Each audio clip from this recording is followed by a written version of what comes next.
Tudo bem. Como eu estava dizendo, o pastor Guilherme já informou a igreja, né? Nós estamos aí arrumando o nosso ar-condicionado, né? A gente sofreu um assalto. Eu não sei, eu nunca sei identificar se é roubo ou furto. Furto. Então foi furto. Fomos furtados. Furtaram o nosso encanamento do ar-condicionado, né? E estragaram a máquina. Então, a gente pensou que ia ser relativamente simples o conserto, mas o conserto é relativamente um pouco mais complicado do que a gente imaginava. Então, no sábado, o pessoal passou aí uma parte da tarde arrumando, não conseguiram terminar. Se Deus assim permitir, amanhã de manhã eles estão por aqui e com a graça de Deus eles vão terminar e a gente vai voltar à normalidade, se assim Deus permitir, porque a gente tem, afinal de contas, alguns eventos importantes, entre eles a cantata e também os nossos cultos, né? Os nossos cultos de final aí de ano, que a gente vai cultuar o Senhor. Bom, vamos orar? Quero convidar você a orar comigo. Pai, estamos na Tua presença, Senhor, e queremos ouvir a Tua voz nessa noite, Senhor.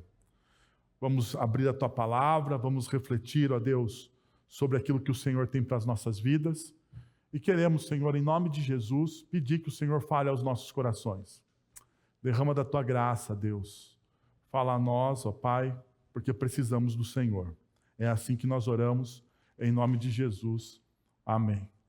A gente está trabalhando o mesmo tema, nós vamos trabalhar o mesmo tema da cantata de Natal. A história do novo no velho, mas com um pouco de diferença. O nosso musical, ele está falando sobre uma peça, conta a história do Evangelho, narra-se também boa parte da grande história do Evangelho, no entanto, ele não tem a mesma perspectiva teológica que o culto de ensino. Não tem a mesma perspectiva teológica. É um anúncio criativo do Evangelho. Apesar de ter muita teologia, eu li a peça, apesar de ter muita teologia, muito bom ensino naquilo que nós estamos fazendo, mas ele não tem a mesma produção teológica que o culto de ensino como o nosso tem. Nós vamos trabalhar, então, o mesmo tema, mas a partir de uma perspectiva diferente. Nós vamos olhar para esse tema percebendo as promessas do Antigo Testamento se cumprindo na pessoa de Cristo Jesus. As promessas do Antigo Testamento sendo um cumprimento no nascimento de Cristo. Por que nós estamos fazendo isso? Porque o Natal ele tem perdido o seu verdadeiro valor. Nós precisamos concordar com essa realidade. Antigamente, há uns 10, 15, ou até mesmo 20 anos atrás, há duas décadas atrás, majoritariamente as decorações de Natal eram religiosas. Você tinha presépio. Então, as cidades montavam grandes presépios nas praças principais da cidade, porque aquilo representava o espírito de Natal. No entanto, com o tempo, marketing, Papai Noel, consumismo e tantas outras coisas, o Natal está sendo desconfigurado. Está perdendo o seu valor. O Natal passou então agora a ser mais um movimento de marketing. Nós temos nas nossas decorações de Natal, não mais o presépio, mas o boneco de neve. Sendo que, nesse período de Natal, nós estamos num verdadeiro calor. Ou seja, no Brasil tudo está errado, né? Até a comemoração do Natal, pelo amor de Deus. Mas tudo bem, né? A gente tem como símbolo máximo do nosso Natal, meio secular, não a pessoa de Jesus, mas um bom velhinho, né? De gorro, roupa de inverno.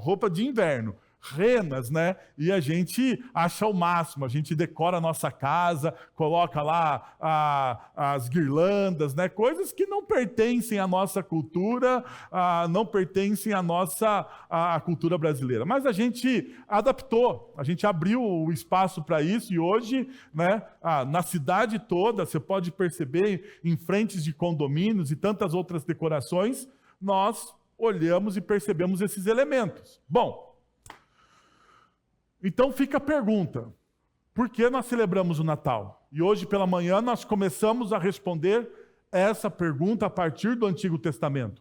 Por que nós celebramos o Natal? Qual o motivo de você celebrar o Natal? Nós não temos uma pesquisa muito bem clara no Brasil sobre isso, mas em alguns artigos que eu li, algumas dos artigos falam de alguns pontos. Primeiro, as pessoas celebram o Natal porque é uma tradição familiar. Então, todo ano você encontra a sua família no Natal. Eu tenho péssimas lembranças das comemorações de Natal, porque havia uma tia minha, que Deus a tenha, né?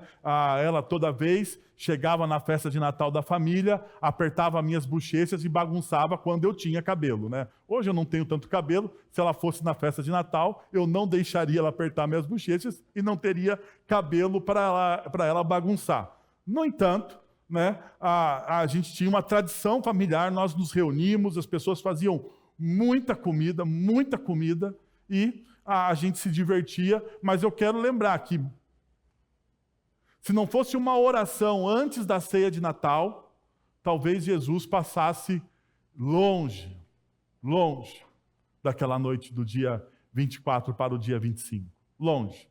Se não fosse uma oração de gratidão, puxa, talvez Jesus passasse longe. Talvez a gente comemore o Natal porque, estranhamente, na nossa sociedade, chega o final do ano e as pessoas ficam generosas. Durante 11 meses, as pessoas são egoístas. Gastam para si, ganham para si, não olham para o próximo, mas parece que vira uma chave na cabeça das pessoas no último mês do ano, e elas falam, poxa, eu preciso ser generoso, eu preciso fazer algo pelo próximo. Talvez seja um bom fato, uma boa imagem ainda do que sobra de cristianismo no Natal. Do que sobra de cristianismo no Natal. Pensar no próximo.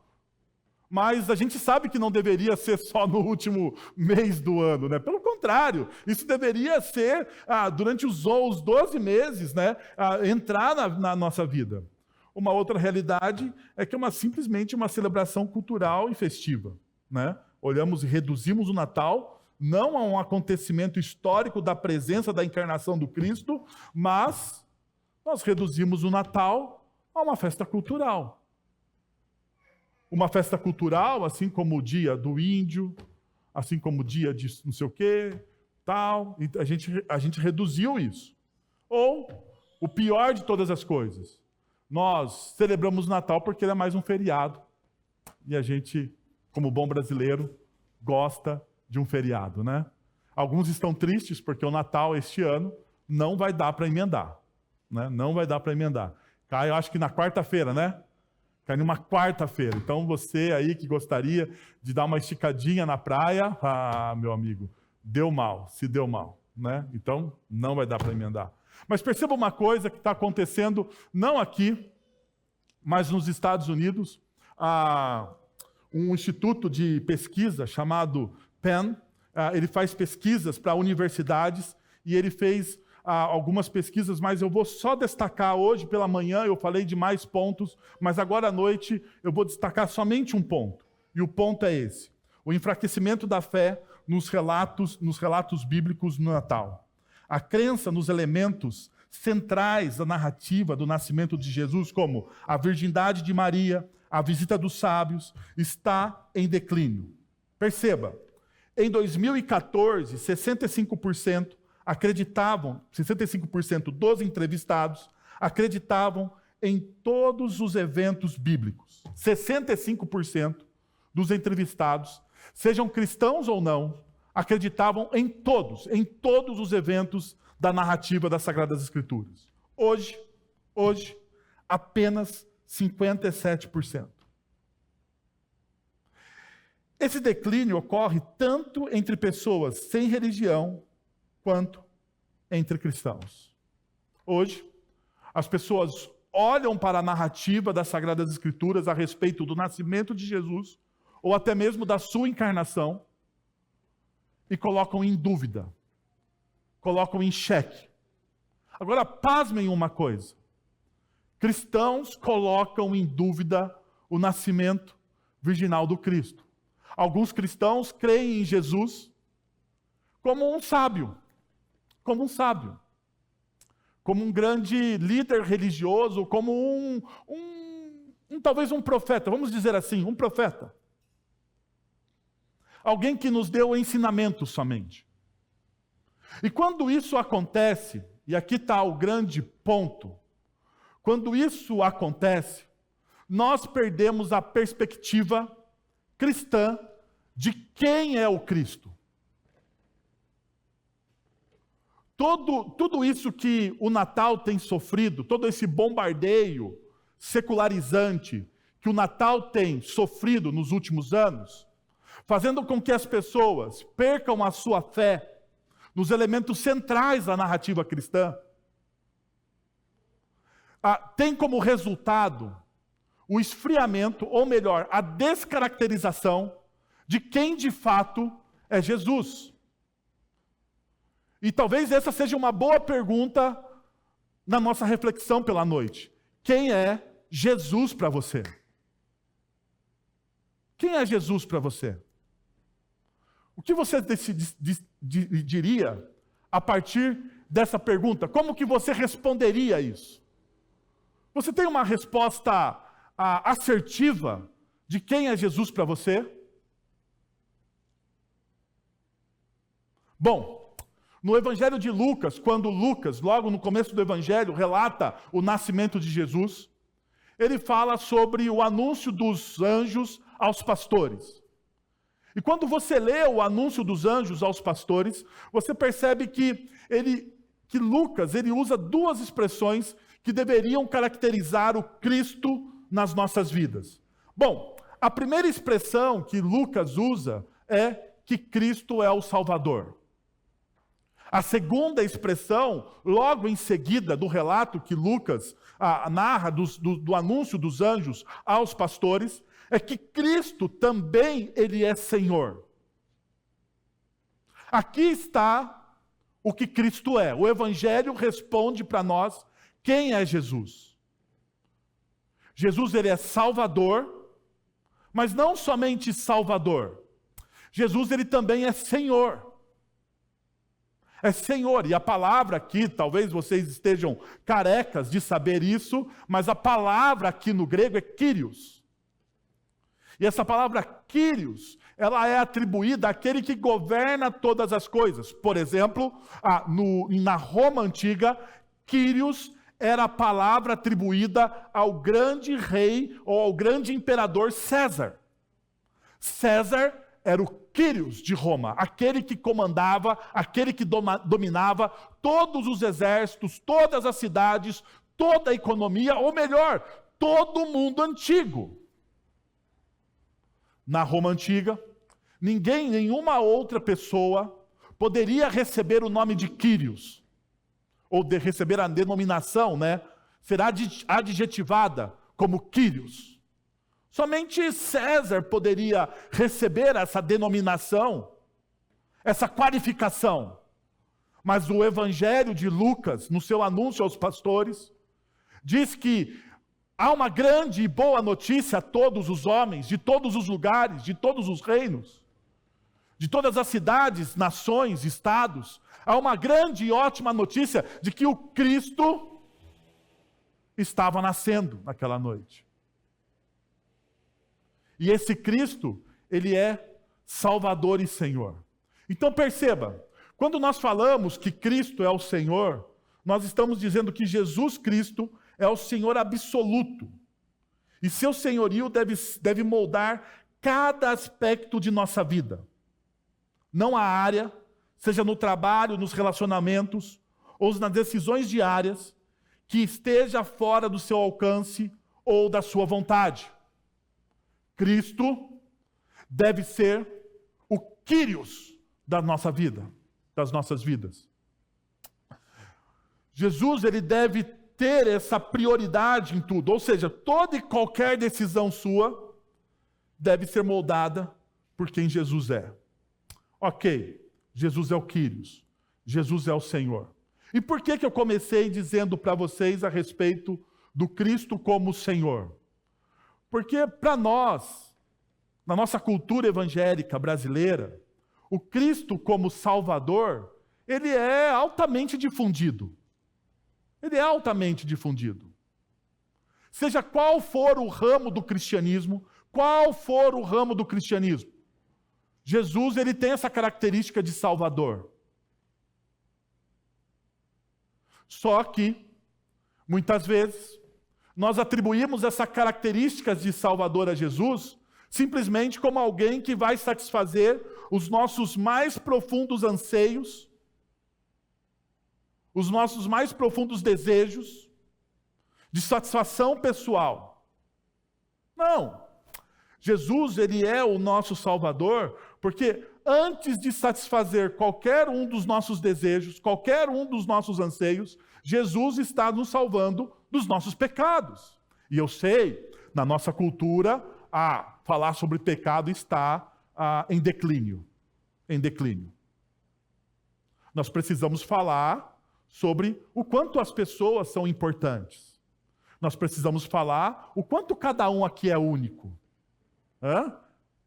E o quanto esse ser único que você é amado por Deus. Porque, afinal de contas, segundo alguns dos nossos gurus evangélicos brasileiros, você é o centro de Jesus.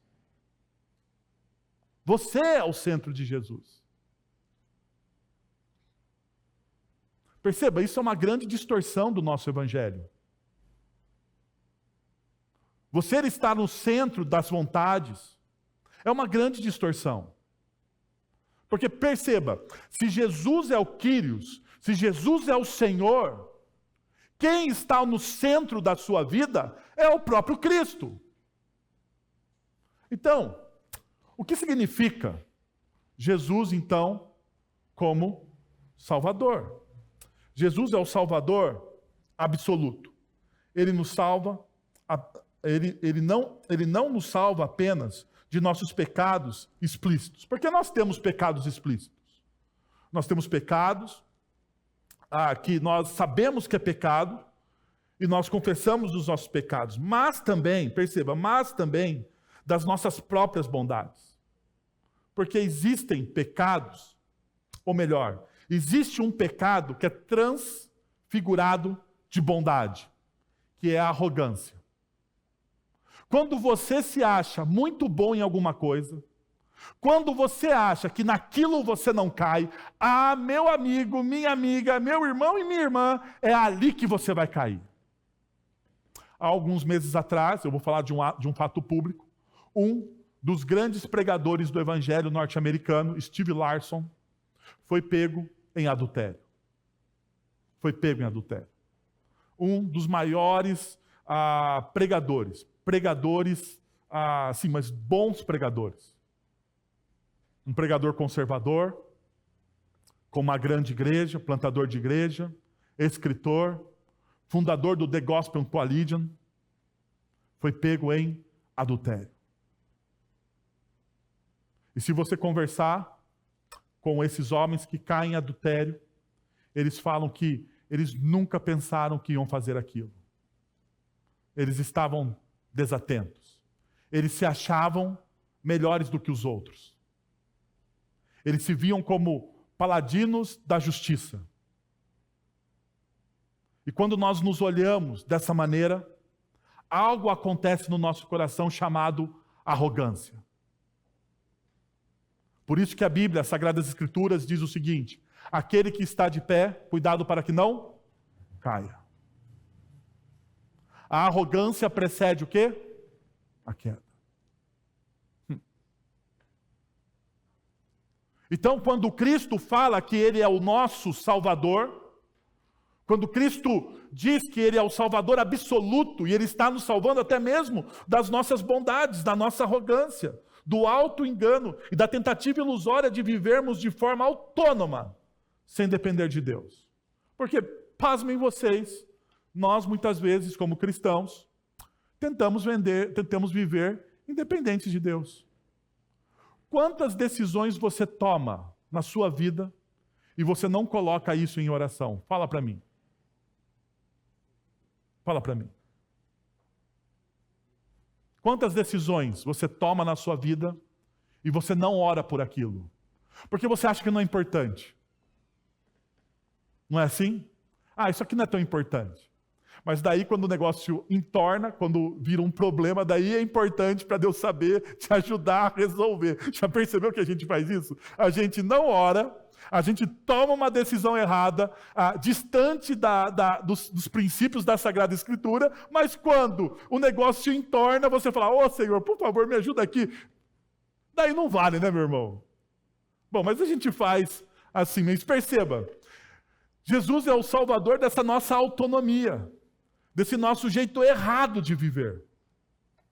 Sendo assim, nós precisamos, para ressignificar o Natal, nós precisamos ir aonde de fato o Natal começa. E a pergunta que eu fiz hoje pela manhã, eu repito para vocês. Aonde o Natal começa?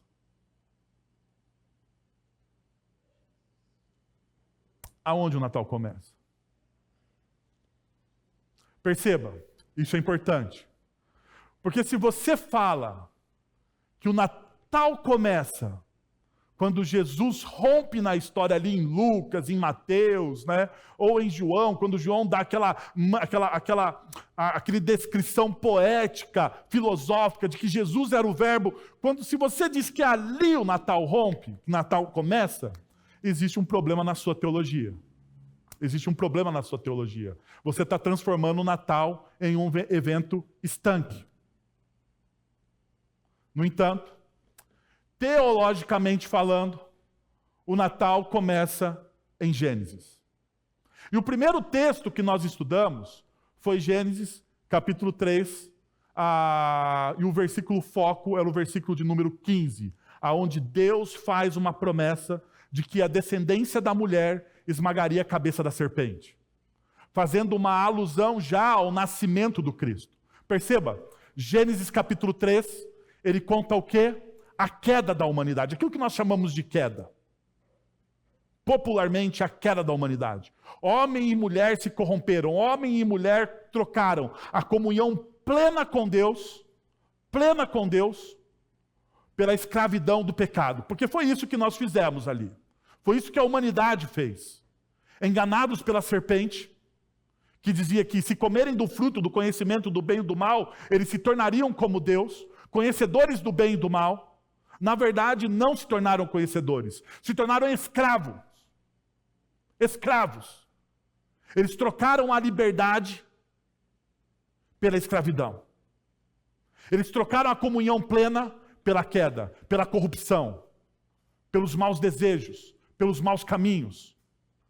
E hoje pela manhã nós percebemos como Cristo já é prometido como uma pessoa ou como uma figura de redenção na história. Mas agora, pela noite, para não ser repetitivo com vocês, nós vamos olhar Gênesis capítulo 12, versos de 1 a 3. Você pode abrir em Gênesis capítulo 12, versos de 1 a 3, e nós vamos ler. Então o Senhor disse a Abrão: sai da tua terra, do meio dos seus parentes, da casa de seu pai, e vá para a terra que eu lhe mostrarei. Farei de você um grande povo e o abençoarei. Tornarei famoso o teu nome e você será uma bênção. Abençoarei os que te abençoarem, amaldiçoarei os que te amaldiçoarem, e por meio de você, todos os povos da terra serão abençoados. E eu sei, você está olhando para esse texto e perguntando para mim, o que tem a ver com o Natal, esse negócio? Calma, gente, calma. A gente vai chegar lá. Mas perceba uma coisa. Esse texto, ele é um texto central na narrativa das Sagradas Escrituras. Por quê? Porque nós temos o Éden, Gênesis capítulo 3, que é central na narrativa das Sagradas Escrituras, aonde você tem queda e promessa de redenção. E depois em Gênesis, você vai ter vários eventos. E este evento ele se destaca porque Deus novamente fala com o homem. Mas fala com o homem de maneira diferente. Ele chama este homem, neste momento, Abrão, para formar um povo. E é através deste povo, é através da descendência de Abrão, que mais tarde se torna Abraão, que verá o Cristo. O que isso tem a ver com o Natal? Tudo. Porque a história do Natal não é estanque. Então nós precisamos olhar com cuidado o chamado de Abraão para a gente poder ressignificar a nossa missão nos dias atuais e neste momento histórico de Natal. Então veja, vamos ressignificar as coisas. Primeiro, o chamado de Abraão é um dos eventos mais significativos entre o Jardim do Éden e a cruz de Cristo. Como Moisés registra, Deus visita Abraão, que vive em uma terra de idolatria, e o escolhe com base em um único critério, sua graça soberana. Esse padrão de escolha divina se repete por todo o Antigo Testamento. Em todo o Antigo Testamento, veremos esse padrão de Deus escolhendo as pessoas, não pelos seus méritos, mas pela graça. A doutrina da eleição de Deus confronta nosso orgulho humano. E aqui está uma das coisas que mais nos choca, mais enche o nosso coração de temor. Porque nós percebemos que nós não estamos no controle. Deus é soberano sobre todas as coisas. Pois deixa claro que é Deus quem toma a iniciativa de resgatar aqueles que por mérito próprio, seriam indignos.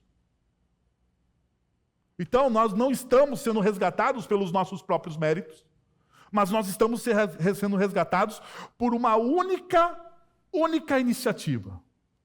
O chamado de Abraão, em Gênesis 12, não é apenas uma promessa, mas um ato transformador que redime nossa identidade e missão. A fragilidade do pecado obscurece a nossa visão do propósito de Deus, nos mantendo presos ao egoísmo e à incerteza. No entanto, quando nós olhamos para Abraão, vemos Deus romper essa escuridão, nos chamando a confiar em suas promessas e viver para algo infinitamente maior do que nós mesmos. Perceba, aqui está uma das coisas mais importantes da festa que nós vamos comemorar daqui a alguns dias. Se você pegar o relato de Paulo em Filipenses, capítulo 2, vai dizer que Cristo, mesmo sendo Deus, não usurpou o quê? O lugar de Deus. Ele esvaziou-se, tornando-se homem, figura humana, para nos servir, para nos salvar. Perceba, existe um propósito maior. Quando nós olhamos para essas comemorações, para as comemorações cristãs, para essas marcas, essas datas chaves do cristianismo, nós precisamos redimensioná-los não através da nossa cultura, mas através das promessas que Deus nos coloca, que é infinitamente maior do que nós mesmos. Assim como Abraão foi chamado a deixar a sua terra e confiar em Deus para se tornar uma bênção para as nações, nós também em Cristo somos chamados para abandonar nossa autossuficiência e abraçar a visão de Deus para sermos agentes de redenção no mundo. Veja, esse chamado nos lembra que não é sobre o que podemos fazer por nós, mas sobre o que Deus faz em nós e através de nós. Quando você olha para este momento histórico, essa data importante que é o Natal, você precisa reorientar o seu coração e ressignificar o Natal sobre essa verdade. Este chamado nos lembra que não é sobre o que podemos fazer por Deus, porque Deus é quem nos escolhe, mas é sobre o que Ele faz em nós e através de nós. E através de nós. Ao nos moldar como instrumentos da sua graça. O propósito de Deus para nossas vidas nunca começa com a nossa força, com as nossas forças, mas com a sua promessa. Perceba essa realidade. Nunca é pela sua força, nunca é por aquilo que você promete, nunca é por aquilo que você diz, mas é sempre pela iniciativa do próprio Deus. Perceba, hoje na liturgia nós lemos um texto chave do cristianismo. João, capítulo 3, verso de número 16. Não é isso? Lemos no início. E o pastor Guilherme chamou a nossa atenção a essa realidade, que muitas vezes nós lemos um texto tão conhecido nosso, tão familiar nosso, e ele perde a sua sacralidade. Nós perdemos reverência por ele. Porque perceba o que o texto diz. Você consegue recitar o texto para mim nessa noite? Não me deixem sozinho nessa noite, por favor. Vamos, confio em vocês. Vai. Porque Deus amou o mundo de tal maneira que deu o seu Filho no todo aquele que nele crer não pereça, mas tenha a vida eterna. Perceba, de quem é a iniciativa de dar? De quem é a iniciativa de entregar? Por isso que Paulo, em uma das suas cartas, vai falar o seguinte: nós o amamos porque ele nos amou primeiro. Deus, ele sempre tem a iniciativa. O propósito maior sempre é dele. Sempre é dele. Então é por isso que a doutrina da eleição de Deus confronta o nosso quê? Orgulho. É Ele que está nos buscando. Não é você que o escolhe. Eu sei, você ouviu durante muitos anos da sua vida que você era aquele que estava no controle, Deus era aquele ser com um pires na mão, dizendo, por favor, me ame, por favor, me ouça. Não é essa a realidade que a Bíblia nos ensina. A realidade que a Bíblia nos ensina é a realidade que Ele nos encontra nas nossas histórias. É Ele que nos elege. De maneira misteriosa, e não pelos nossos méritos. Porque todos nós aqui somos indignos. Todos nós. Todos nós não merecíamos. Veja, a graça de Deus humilha o orgulho humano ao revelar que só Ele resgata os indignos. Essa é uma forma de você ressignificar o Natal. Olhar para o Natal como essa graça, como esse Deus que nos visita, assim como em um dia Deus visitou Abraão. Abraão não tinha mérito algum. Se você pegar a história de Abraão, o início da história do povo de Deus, você vai perceber que Abraão era um homem idólatra. Idólatra. Ele não era um homem piedoso. Ele não estava buscando a Deus. Ele vivia na terra dos Ur dos caldeus. Um povo idólatra, um povo distante, um povo pagão. Quando Abraão sai da sua casa, nós temos um fato que é narrado nas Sagradas Escrituras. A sua mulher leva o quê? O que ela leva? Vocês lembram o que a mulher leva? Os ídolos. Os ídolos domésticos. Não é isso que ela leva com ela? Um homem pagão. Muitas vezes nós temos uma imagem de Abraão no começo da sua história de como um homem piedoso. Não. Era alguém que não tinha méritos e que era indigno, assim como nós o somos. E Deus, na sua graça e misericórdia, o visitou. Na história do Natal, dos nossos dias, Deus nos visita mesmo nós sendo indignos. Perceberam a ponte? Perceberam como Deus às vezes repete o padrão? Agora perceba, quais são os princípios que nós podemos tomar para nós hoje, para que esse Natal se torne um Natal diferente para as nossas vidas, e seja ressignificado, não pelos nossos achismos, não pela nossa cultura, mas pela palavra de Deus. O primeiro princípio é que Deus nos chama para um novo lugar. Perceba, sai da tua terra, do meio dos teus parentes, e vai para a casa de seu pai, de seus parentes da casa de seu pai, e vá para a terra que eu lhe mostrarei. Perceba, assim como Abraão, somos chamados a viver pela fé, confiando nas promessas de Deus, mesmo quando o futuro parece incerto aos nossos olhos. E veja, aos nossos olhos aqui, não aos olhos de Deus. Deus já tinha todo o seu plano. Deus já tinha tudo escrito. Mas muitas vezes, quando nós somos convidados por Deus, quando nós somos visitados por Deus, Deus fala ao nosso coração, Deus nos chama a um lugar novo. Qual que é a primeira coisa que acontece nas nossas vidas? É a incerteza. Nós estamos, então, assim como Abraão estava naquele momento, na sua zona de conforto. Ele estava na sua casa, na casa dos seus pais, tinha os seus negócios. A vida de Abraão estava normal, normalzinha. Ele tinha algum problema? O texto diz que Abraão tinha algum problema? Ele tinha um problema, que era não ter filhos. Mas o texto já diz que ele era passado de idade. Ou seja, ele já teria se acostumado com essa ideia de não ter mais filhos. É um problema. Mas ele já tinha se acostumado. Então, quando Deus nos chama para esse lugar novo, a primeira coisa que nos vem é a incerteza. Os nossos olhos não conseguem ver mais além. E é verdade, os nossos olhos não conseguem ver mais além. Deus nos convida para uma jornada e nós não conseguimos ver além. Nós precisamos confiar. Nós precisamos confiar. Nós precisamos confiar no caráter de Deus. E hoje pela manhã, se você não veio, você precisa ouvir a mensagem da manhã, porque nós trabalhamos sobre confiar no caráter de Deus.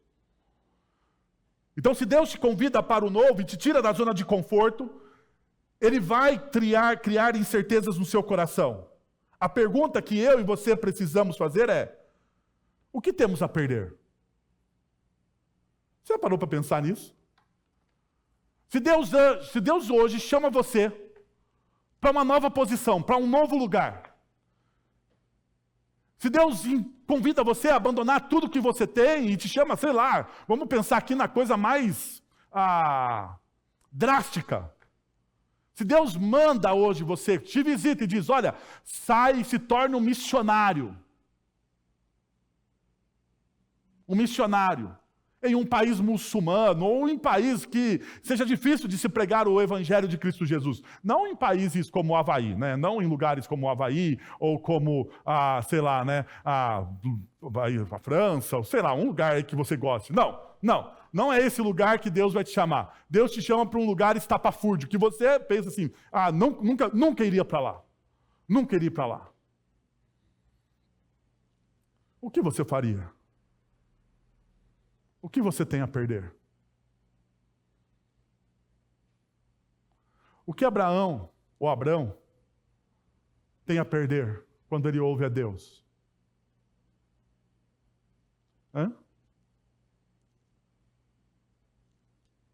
O que você tem a perder? Você pode pensar, eu posso perder a comunhão com os meus pais, com a minha família, eu posso perder o meu negócio, ou o meu sustento, eu posso perder, sei lá, o meu conforto, os meus amigos, ou até mesmo os meus filhos.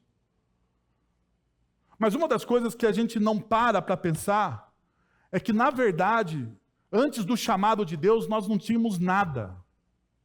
Nós não tínhamos nada. Porque, perceba, antes de Deus chamar a você, o que você é? Antes de Deus se revelar a você, qual é a sua natureza espiritual? Qual é a sua natureza espiritual? Antes do Cristo se revelar em amor e graça para você, antes de você ter essa, a gente fala popularmente, né, é Ele que nos aceita, mas antes de você ter esse encontro e você ter aceitado o convite de Cristo Jesus a ser discípulo dele, o que você era? O que você era? Segundo Efésios, capítulo 2, versos de 1 a 2, diz que vocês estavam mortos em suas transgressões e pecados.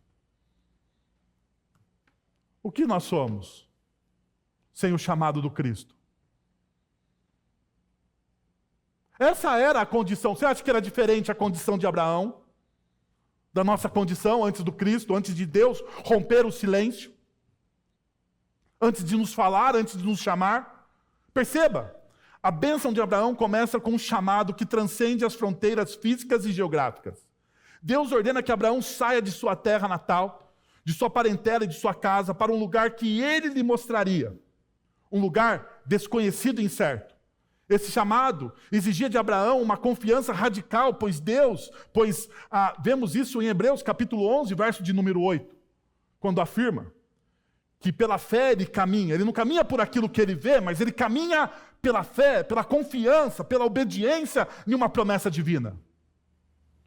Deus chama a Abraão, no entanto, aponta para algo muito maior e muito mais profundo do que uma mera mudança geográfica. O Novo Testamento, ao iluminar o Antigo Testamento, revela que essa promessa de um lugar e de um povo só é cumprida plenamente em Cristo Jesus, o verdadeiro e definitivo descendente de Abraão. Em Atos capítulo 7, versos de 4 a 5, Estevão nos mostra que, enquanto Abraão nunca viu a plenitude da promessa de Cristo, ele já havia realizado essa promessa. É isso a visão que Estevão tem na sua morte. Ele é o descendente prometido, que por meio do qual todas as bênçãos de Deus seriam derramadas sobre o mundo. Perceba. Qual então é esse novo lugar que Deus está te chamando em Cristo Jesus? É o próprio Cristo. Esse é o nosso novo ressignificado da história. Porque em Cristo nós somos nova criatura.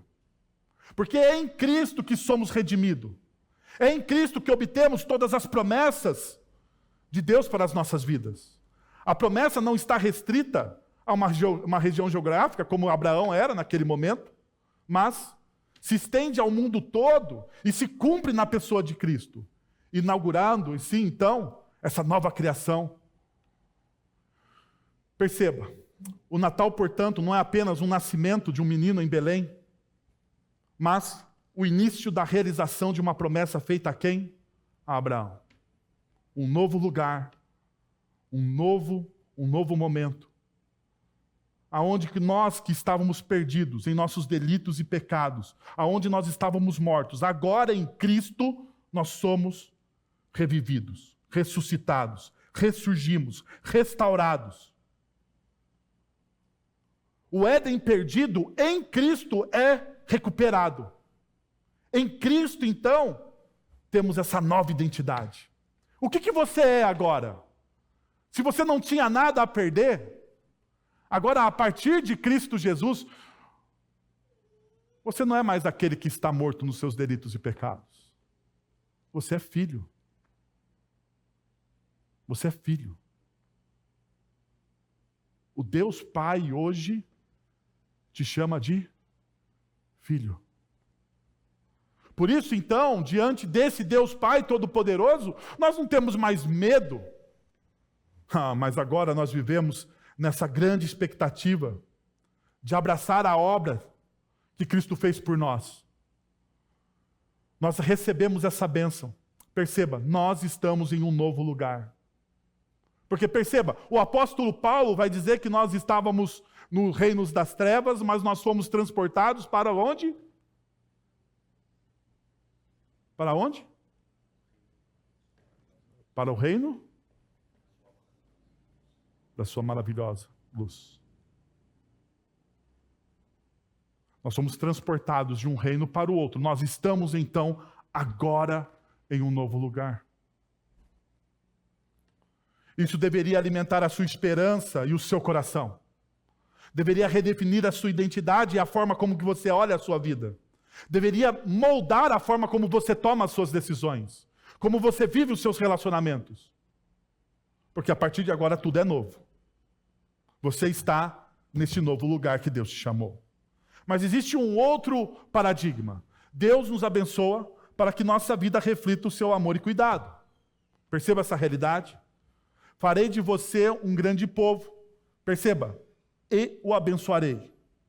Tornarei famoso o seu nome e você será uma bênção.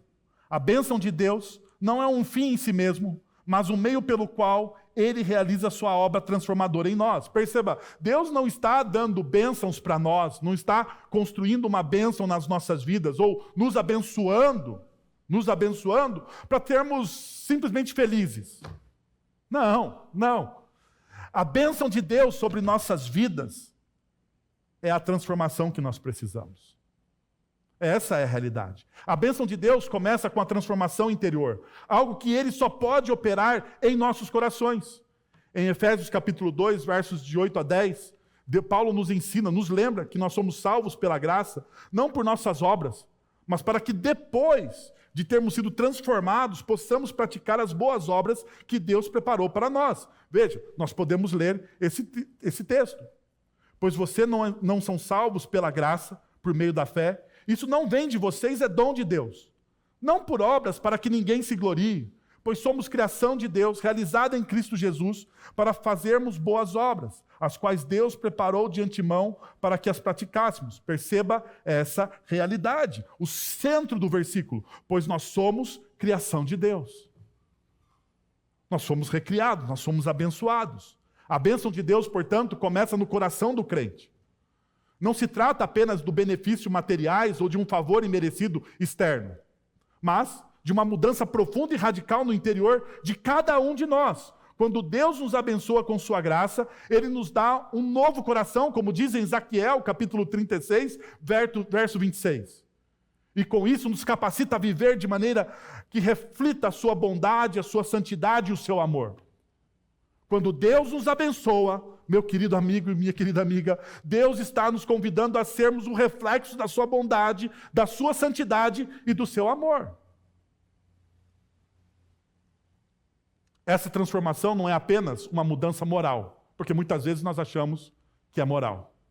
Não, não é moral. Não é nem uma estética superficial, muito menos uma ética frugal. Não. Mas é uma renovação radical. Romanos capítulo 12, verso de número 2. Nos instrui que nós não somos mais conformados com o padrão deste mundo, mas a sermos transformados pela renovação da nossa mente, para que possamos experimentar e discernir a boa, agradável e perfeita vontade de Deus. Perceba, Paulo está dizendo, você não está mais moldado a este padrão humano, a esse padrão mundano, que busca as coisas somente para si mesmo.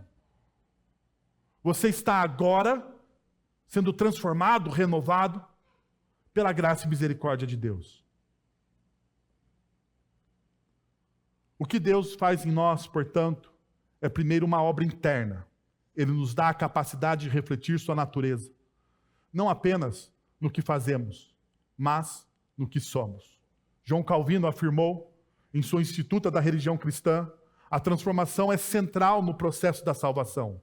A obra do Espírito Santo é verdadeira e eficaz mudança no coração humano, que só é possível através da graça de Deus. Deus está fazendo algo em você.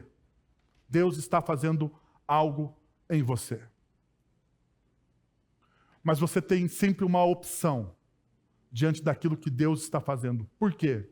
Porque isso não tem a ver com a sua salvação, tem a ver com a sua santificação.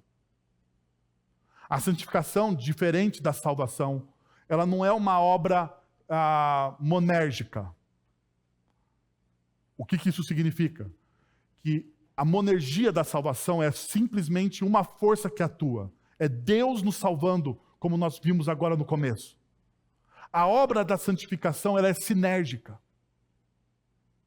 É o Espírito Santo do Senhor trabalhando nas nossas vidas e nós dando espaço, e nós abrindo espaço nos nossos corações para que Ele molde o nosso caráter. Quando Deus nos chama a essa nova posição, a esse novo lugar em Cristo Jesus, Ele está nos convidando a uma santificação, a uma transformação no nosso coração. A pergunta é se você está disposto a ser transformado.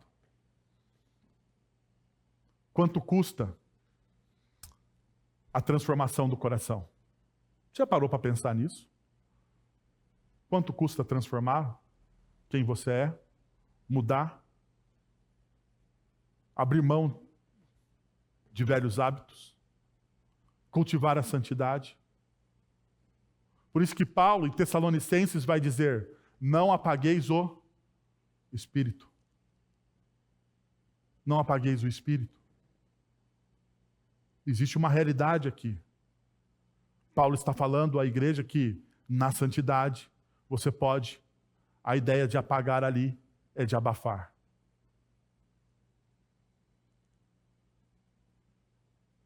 A pergunta é como que nós abafamos o Espírito?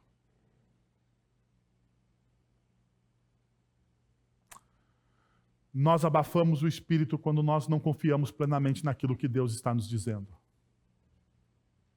Nós abafamos o Espírito quando nós não nos entregamos plenamente àquilo que Deus está propondo. Mas aqui é crucial, meu irmão e minha irmã. Nós abafamos o Espírito quando nós não confessamos as nossas fraquezas. Aqui é o ponto. Sabe por quê? Porque muitas vezes, eu e você, nós não vamos desejar a transformação. Sabe por quê? Porque transformação dói. Dói. Você já tentou mudar um hábito seu? Já tentou mudar um hábito seu? Quanto custa mudar um hábito? Quanto custa mudar um hábito alimentar? Quanto custa?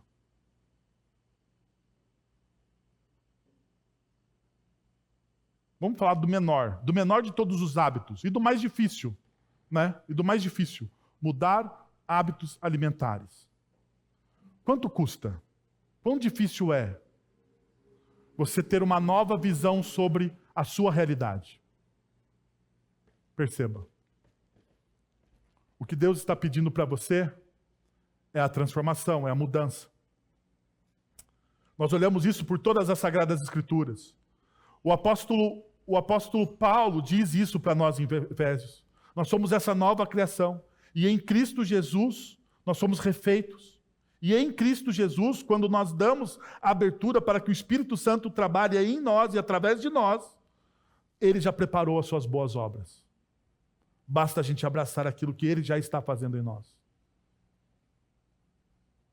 Mas uma terceira realidade e última é que a bênção de Deus não é para nós, mas para que a levemos ao mundo. A bênção de Deus não é para nós, mas é para que a levemos ao mundo. E aqui está uma coisa que eu gostaria de deixar muito clara para vocês. Quando eu leio esse texto, isso me chama a atenção. A primeira parte do texto aí, a primeira parte do versículo. Porque muitas vezes nós não abordamos essa parte, né? Nós olhamos somente a outra parte. Mas veja só, o texto vai dizer, o texto do versículo capítulo 3 começa dizendo: abençoarei os que te abençoarem, amaldiçoarei os que te amaldiçoarem. Não, Deus não está te dando, primeira coisa, Deus não está te dando o poder de amaldiçoar ninguém. Eu sei que você queria ter esse poder, mas Deus não está te dando esse poder de você sair por aí amaldiçoando as pessoas. Não, Deus não está te dando isso. Porque perceba que Ele diz que Ele vai fazer. Ok? Leia o texto direitinho, Ele não está dando poder nenhum a você, Ele está dizendo, eu vou fazer isso. Eu vou fazer isso. E aqui está uma das coisas que muitas vezes nós não entendemos. Porque todas as vezes que nós pregamos, por exemplo, todas as vezes que eu prego sobre o Sermão do Monte, eu entro numa crise. E o ano que vem nós vamos ter a série do Sermão do Monte. Mas eu entro numa crise toda vez que eu prego sobre o Sermão do Monte. Por quê? Porque o Sermão do Monte pede para a gente amar o nosso próximo como a nós mesmos, de várias maneiras. De várias maneiras. O Sermão do Monte pede para você perdoar as pessoas. Perdoar. Virando a sua outra face. Se alguém bater na sua face, você faz o quê? Dá outra. Dá outra. Ao seu inimigo, você não pragueja contra ele, não pede para que Deus o mate. Não, você não faz uma oração de imprecação. Ao seu inimigo, você pede para que Deus o abençoe. O abençoe. Não, tem uma coisa no Sermão do Monte que é o que me dá mais crise. Que é andar a segunda milha. O negócio de andar a segunda milha é triste, não é? Vamos ser sinceros. Vocês não acham triste, não?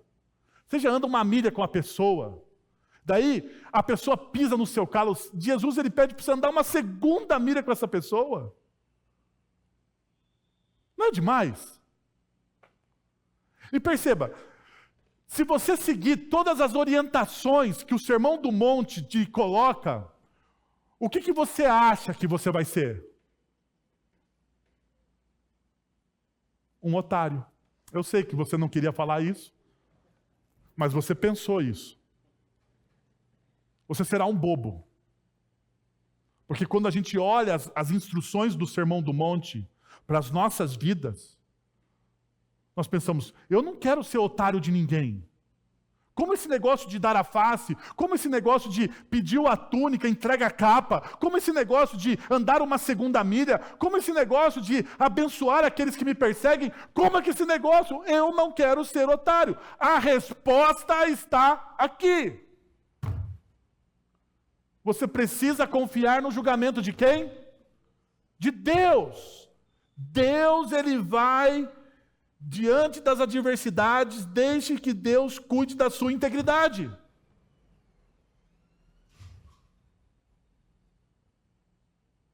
Perceberam essa realidade? Diante das adversidades, deixe que Deus cuide da integridade. Você quer, às vezes, cuidar da sua integridade, você não quer passar por bobo, você não quer passar por otário, e você então não se entrega plenamente àquilo que Deus te diz. Mas olha o que Deus está dizendo para Abraão aqui, porque Deus está chamando Abraão não para julgar as nações, Deus está chamando Abraão para abençoar as nações. É exatamente o que Jesus pede para nós no Sermão do Monte. E daí Deus diz o seguinte: Abraão, confia no meu julgamento. Não levanta a mão contra ninguém, não. Confia no meu julgamento. Confia na minha sabedoria. Confia na minha palavra. Confia na minha justiça. Confia na minha soberania. E deixa que eu faça. Então, Abraão, eu abençoarei os que te abençoarem e eu amaldiçoarei os que te amaldiçoarem. Não faça nada.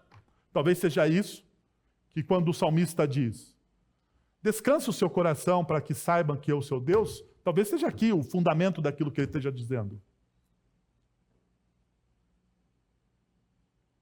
Mas o texto continua e o versículo termina dizendo o seguinte: por meio de você, todos os povos da terra serão abençoados. Deus, ele age através de nós, fazendo de nossas vidas uma plataforma para o seu plano de abençoar todas as nações. O que nós somos como discípulos de Jesus? Uma plataforma para Deus abençoar as pessoas. Para abençoar as pessoas. Deus, ele chama um homem, Deus, ele derrama graça sobre nós, para que nós possamos abençoar os outros. Esse é o verdadeiro significado do Natal. É um chamado. Sabe por que o Natal é um chamado? Porque no Natal nós vemos o Cristo, vindo em forma humana para fazer uma única coisa: nos abençoar. Nos abençoar.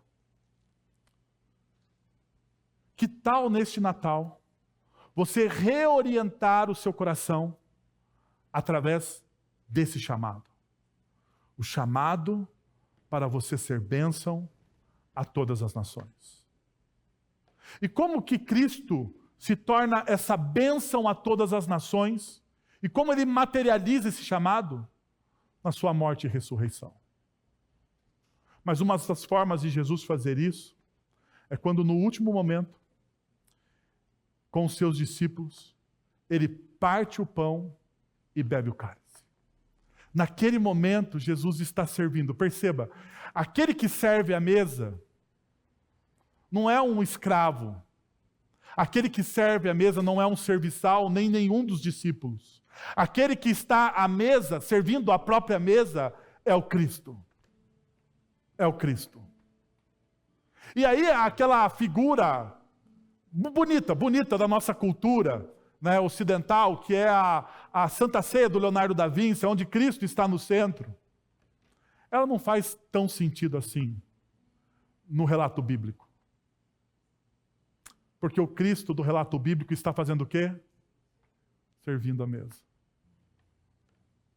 Ele está servindo a mesa, abençoando aqueles que o trairiam. Porque esse é o significado do Natal que nós vamos comemorar nos próximos dias. E esse é o seu chamado, meu irmão e minha irmã, é o chamado de você ser bênção para alguém. Ser bênção para alguém. E eu quero dizer, não queira ser bênção, não vai sair daqui querendo ser o homem bênção, a mulher bênção. Não vai dar certo. Não vai dar certo. Eu quero desafiar você a você ser bênção no seu casamento, com o seu filho, com o seu pai, com os seus amigos. Começa no pequeno.